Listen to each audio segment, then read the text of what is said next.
Inspector Gadget, Inspector Gadget, Inspector Gadget, Inspector Gadget,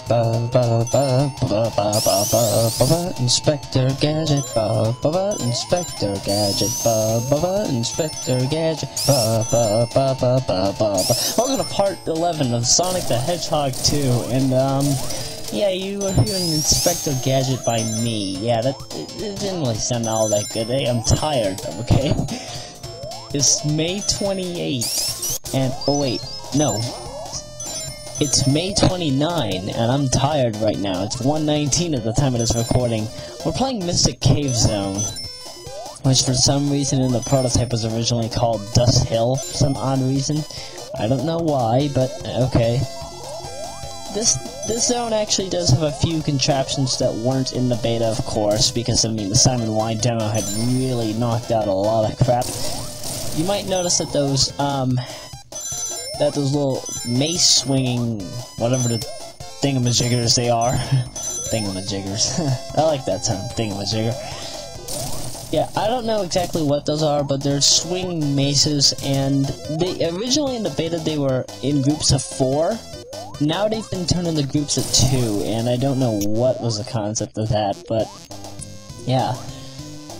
But yeah, as I have mentioned before, those cave parts that you see in the background, those are parts of an original mock-up photo of the original Hidden Palace Zone when they were working on the original design, but that ended up getting later used for not just this zone, but Lava Reef Zone in Sonic the Hedgehog 3 and Sonic Knuckles. Sonic in Knuckles? Oh god. Oh, that's gonna feel like a very odd experience. Sonic within Knuckles. Oh boy. Shut up! But I digress. Wait a minute, are we on Act 2 already? Oh god.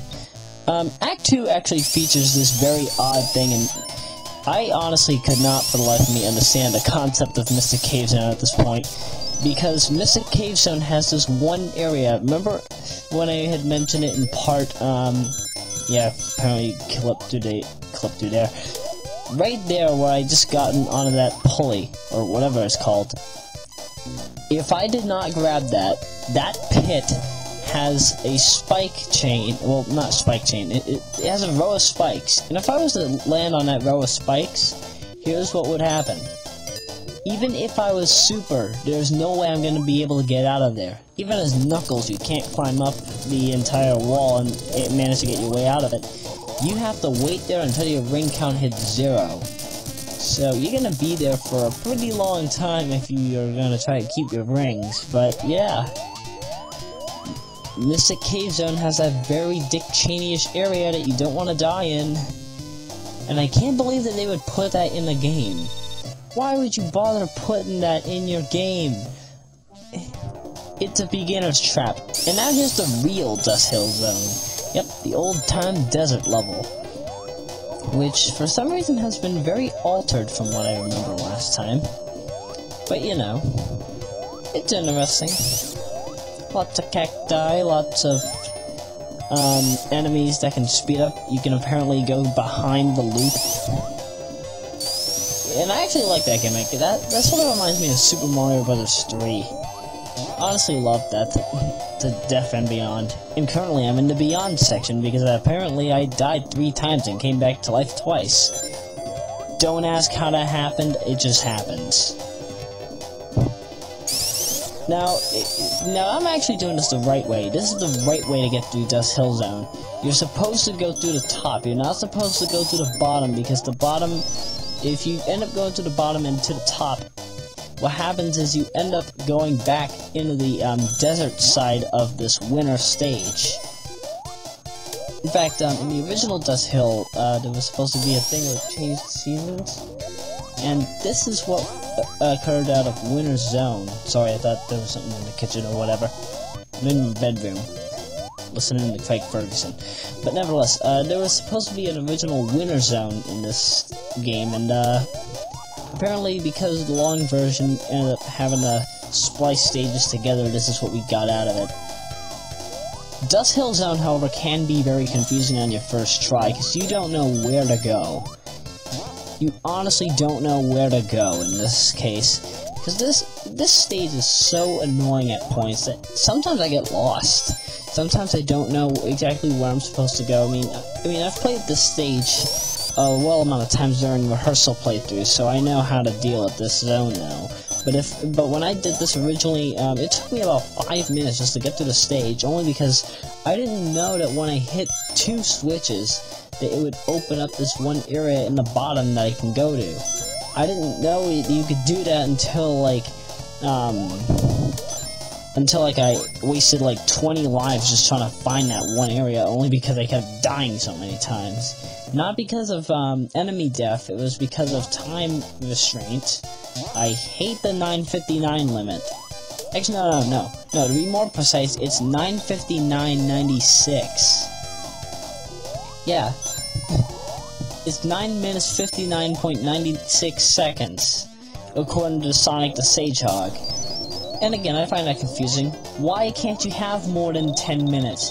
If you can have 1,000,000 points in Sonic the Hedgehog 2 and Sonic the Hedgehog 1 and 3, why can't you have more than 10 minutes for your timer? That's confusing.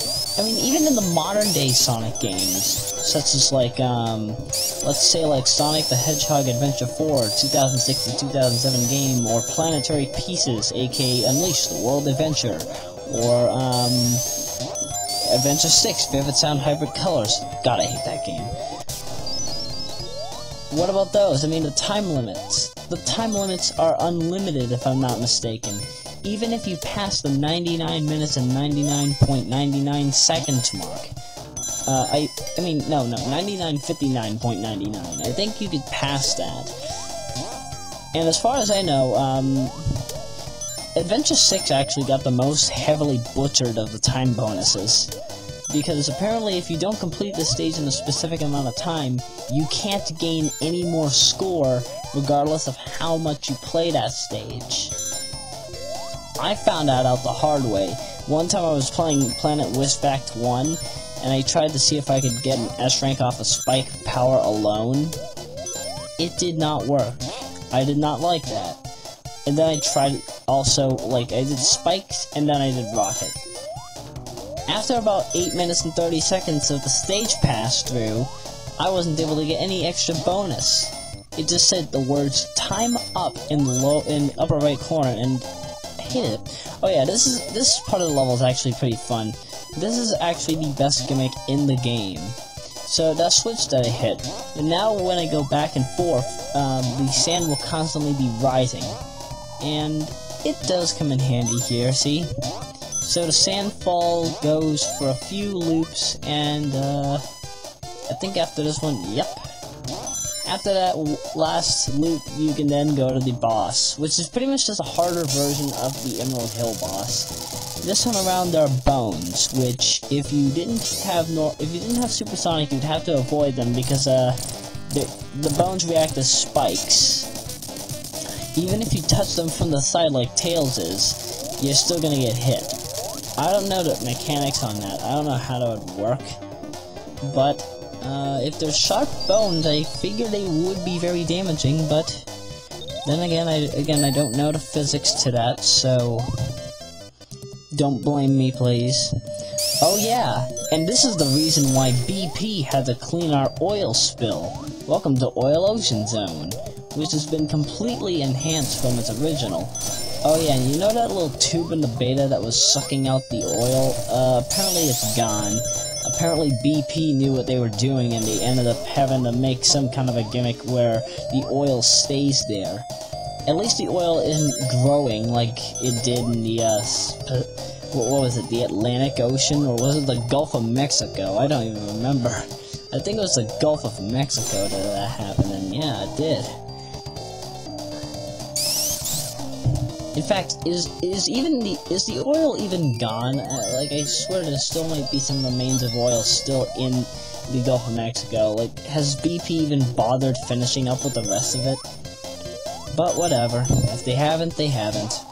And it looks like I'll have to deal with it myself. I don't like dealing with things personally, but hey, if it has to do with oil, oil can be used as currency, so yeah, I'll try to see what I can do. Oh yeah, this is actually a good mechanic. So basically the way that worked was, they were different tubes, they were air ducts that pretty much shoot you in the direction that they desire. Well, not the direction they desire, the direction that they're coordinated to shoot you in. And I thought that was pretty cool. I thought that was a pretty odd, but yet interesting teleportation gimmick. It makes getting around areas much more quicker, but hey, I have supersonic. I can just blast through them without even having to worry. Normally when I complete the stage, it takes about 2 minutes and 10 seconds to do, but I got lucky this time because I've gotten better at this game over the years. Oh yeah, and those angry seahorses. I always hated them when I was a child. I always used to get hit by them. Me and my friend OJ, we used to play this game like crap, and I won't lie, we failed a few times, and oh, best glitch in the game. So basically what I did there was I stepped on the 4th spring unit, which I mentioned in the beta. You can in fact do this to get the speed glitch. You can even clip through the floors. If you're noticing why I'm moving so slowly, is because Sonic is at double speed. Yeah, his speed is doubled, his jump height is doubled, or probably amped up by 4 if not 2. But watch, see how fast he goes down the slide? Oh yeah, by the way, if I went on that spring, I'd lose my ability to go at double jump and, yeah, double altitude and double speed. So I'm gonna try to see how long I can last it for. And, yeah, it's a pretty fun gimmick to have. And even, like, whenever Sonic gets hit, his knockback will actually go faster. It won't be stronger, of course, but it will be much more, like, it'll land quicker. But you know me, I don't like getting hit in my Sonic games. I don't like to lose rings.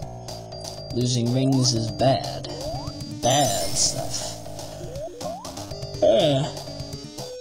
Alright, I am really tired, but hey, I said I would finish up Sonic the Hedgehog 2 today, so yeah, you're getting your wish. I said I would finish up the Sonic 2 commentary today on 29 May, so that's what I planned on. So that's what I planned on doing. That's what I'm going to do, and yeah. Oh God.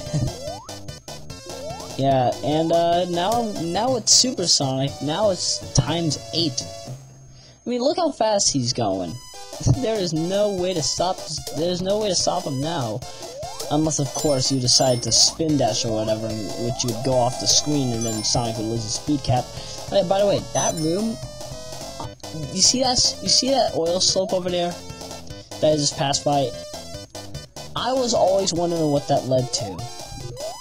I did not know it led to that. That baffled me. By the way, if I went through these air ducts, I would still lose my special ability to go at the speed that I'm at, so I was able to find a way to cheese my way through it. There are just so many gimmicks in this stage that it's really obnoxious. And oh, yeah, how is anybody supposed to know that invincibility monitor is there on their first try? And of course, I went off the screen, so now just to fight Robot normally. That's a submarine, isn't it? Yeah, there's 3 versions of this boss. He didn't shoot a worm to try to attack you, and then a worm that shoots bullets. Or lasers. Laser! Laser! Laser! Okay, not really. Now, notice what I just did there. I just destroyed Robotnik's ship, and it blew up into pieces. It blew up into fire. The oil is supposed to be on fire at this point. How is that not even possible? How did it not burn up? That makes no sense. Now I'm in utter confusion and I don't know what the duck is going on. So I shall see you in part 12 for where we actually tackle the final 2 original zones that were taken out of the final game.